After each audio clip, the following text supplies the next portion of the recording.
Beloved friends and cherished fellow Nigerians, I wish to begin this Monday morning section with a question. If you enter a vehicle and tell the driver where you are going, and the driver will take you, but at a certain point during the process, you will see that the driver is no longer moving towards the direction of your destination. What will you do? You told the driver you are going to so and so place, and he stopped, and you entered, he took you. But all of a sudden, you found out that the direction the driver is going is no longer where you are going. What are you going to do?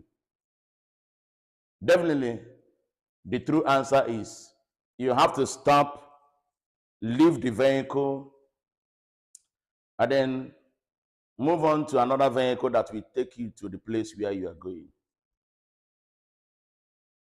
Second question, if you enter a vehicle and the driver is rough and driving so ruggedly and in a rough manner, in fact, having series of accidents on the road, will you continue in the same vehicle? Definitely, for your own safety, you will leave the vehicle and then look for a decent one that has a driver that is decent.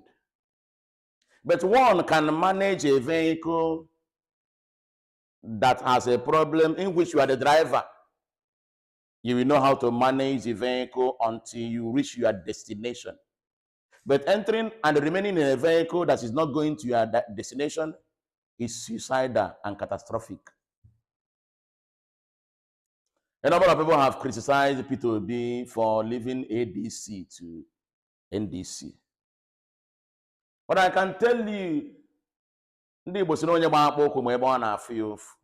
I have used this particular analogy of a vehicle that is not taking you where you want to summarize the episode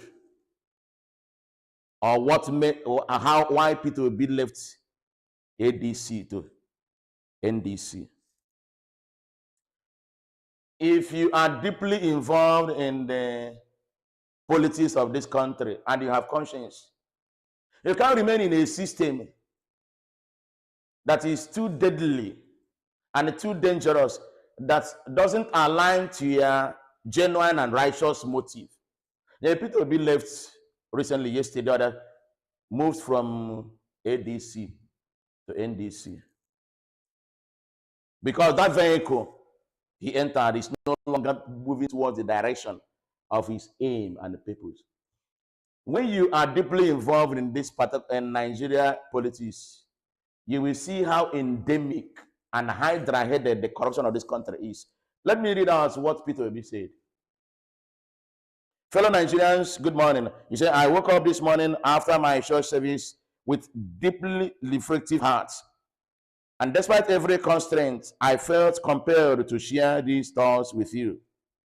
A man of wisdom, a man of many parts, a courageous being who has vision, who has mission, who has focus.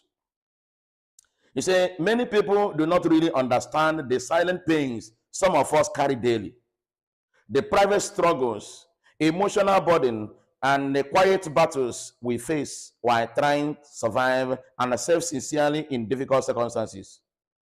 We now live in an environment that has become increasingly toxic, where the very system that should protect and create opportunities for people in the society, where intimidation, insecurity, endless scrutiny, and discouragement have become normal and the order of the day. More painful is when some of you associate, more painful is when some of those you associate with, believing you would find, more painful when some of those you associate with, believing you would find understanding and solidarity among them, become part of the pressure you face. Some who publicly identify with you privately but distance themselves or join in unfair criticism. We live.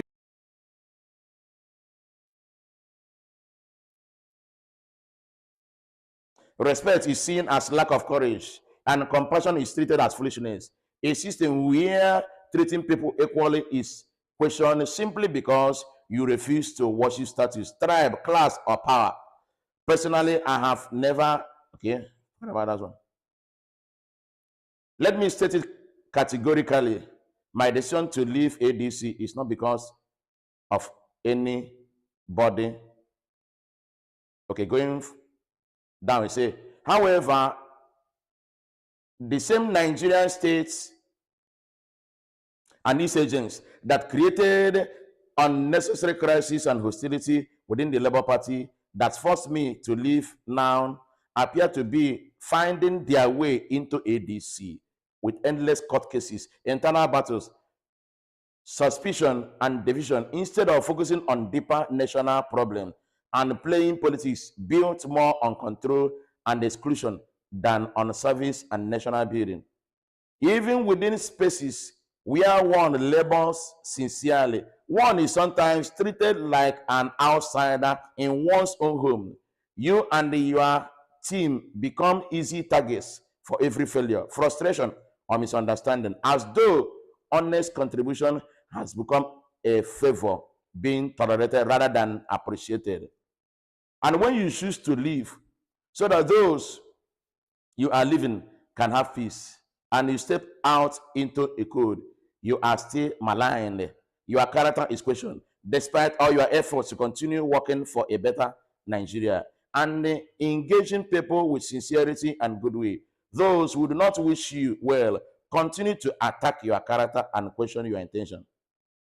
There are moments I ask God in prayer. Peter will be continuing, say, why is doing the right thing often misconstrued as wrongdoing in a country? Why is integrity not valued? Of course. Why is prudent management of resources, especially when invested in critical areas like education and healthcare, wrongly labeled as stinginess? Why are humility and obedience to the rule of law taken to be weakness rather than discipline?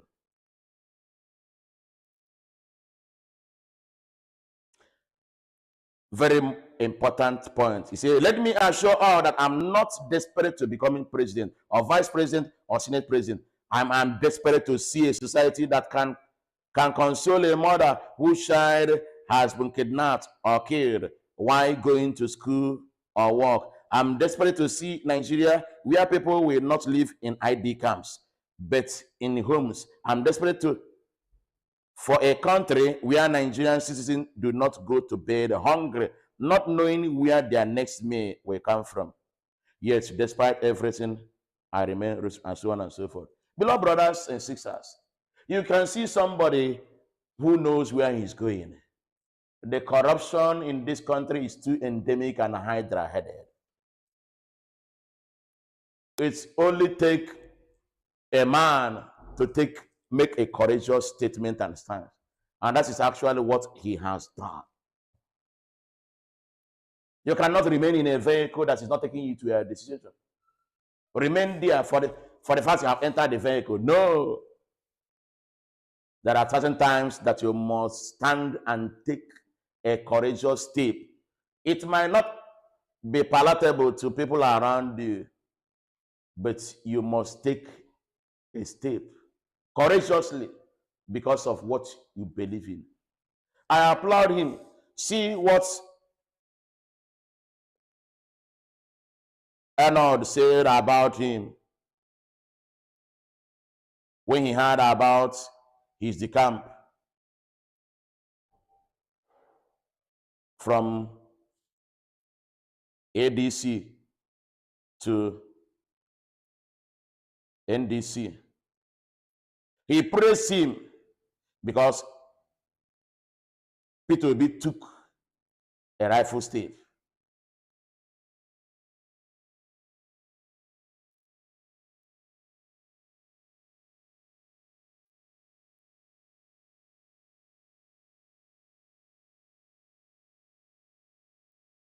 Arnold said to Mr. Opi, you did the right thing this morning, walking out of ADC.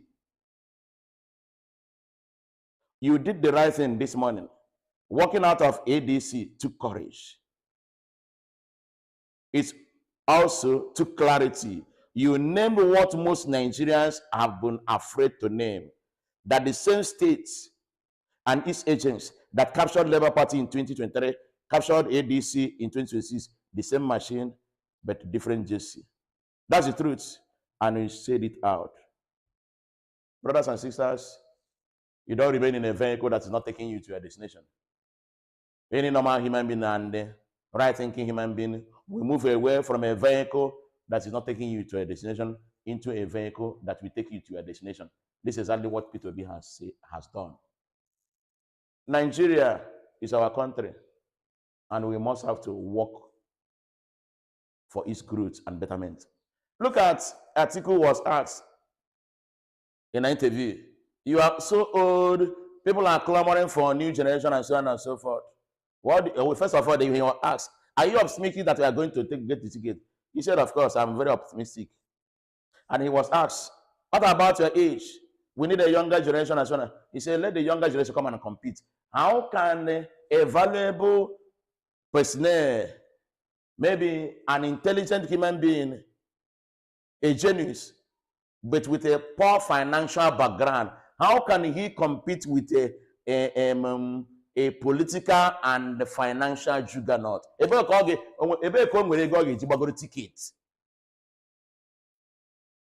Brothers and sisters, let us look beyond the present. I applaud P2B